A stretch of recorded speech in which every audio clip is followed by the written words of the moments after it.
Ատոմակայանի վերաբերյալ կա որոշում, լինելու է մոդուլային, տարածքային կառավարման և ենթակառուցվածքների նախարարն է հայտնել։ Ինչ է մոդուլային ատոմակայանը, ինչքանով է հարմար Հայաստանին։ Մենք շարունակել ենք ուրեմն ուսումնասիրել մեզ տրվող առաջարկները այդ մասով, մասնավորապես եւ Ռուսաստանի Դաշնության, եւ Միացյալ Նահանգների, եւ Չինաստանի, եւ Կորեայի, եւ Ֆրանսիայի մասով։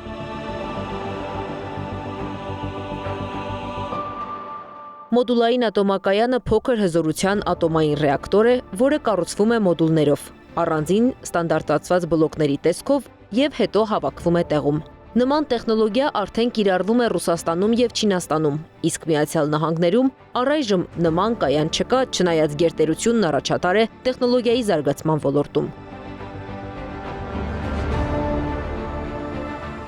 Մոդուլային ատոմակայանի մասին խոսել էր Միացյալ Նահանգների փոխնախագահը Հայաստան եւ Ադրբեջան այցի մանրամասները հայտնելիս։ Ջեյ Դի Վենսի խոսքով նախատեսում են Հայաստանի հետ կնքել խաղաղ ատոմի ոլորտում համագործակցության համաձայնագիր։ Այս ֆոնին Նիկոլ Փաշինյանն ազգային ժողովում հայտարարել էր. Միանշանակ եւ աներկբա Հայաստանի եւ Ադրբեջանի էներգետիկ համակարգերը միանալու են իրար եւ փոխադարձաբար նույն պայմաններով օգտվելու են եւ արտահանման եւ ներմուծման հնարավոր պայմաններից։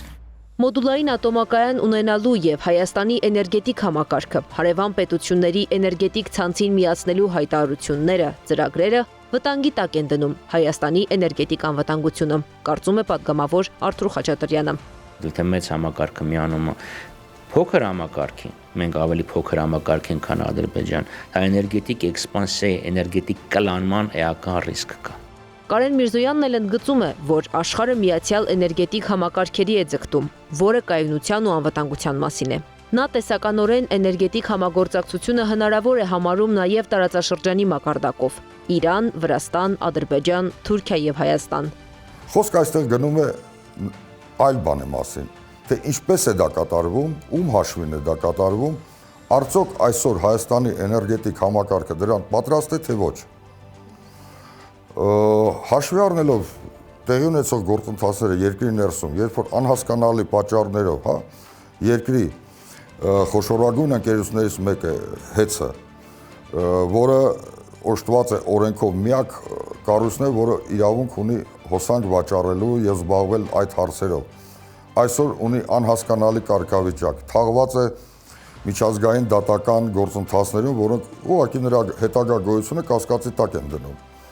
Հաշվի առնելով նաև մեր էներգետիկ համակարգի այսօրվա խղճուկ վիճակը, որի արդյունքը մենք մեր մաշկի վրա ենք զգացել անցյալ տարվա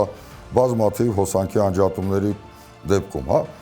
այս ամենը ուղղակի տարակուսանք է առաջացնում։ Օրվա քամուն հետևող քաղաքագետների ուսումնասիրությունը բավական չէ էներգետիկ անվտանգության վերաբերյալ նման լուրջ որոշում կայացնելու համար, ընդգծում է Միրզոյանը։ Մոդուլային ատոմակայանը կարող է ուժեղացնել Հայաստանի էներգետիկ կայունությունը, սակայն դա միաժամանակ նոր խնդիրներ է առաջ քաշելու։ Հանրային ու քաղաքական համաձայնության ապահովման, անվտանգության մակարդակի բարձրացման, տեխնիկական ենթակառուցվածքների արդիականացման եւ տարածաշրջանային էներգետիկ ցանցերի ինտեգրման առումով։ Անի Աբաղյան, Էդիկ Մալաքյան, Մհեր Դավթյան, Նոնա Գևորգյան, ABC Media։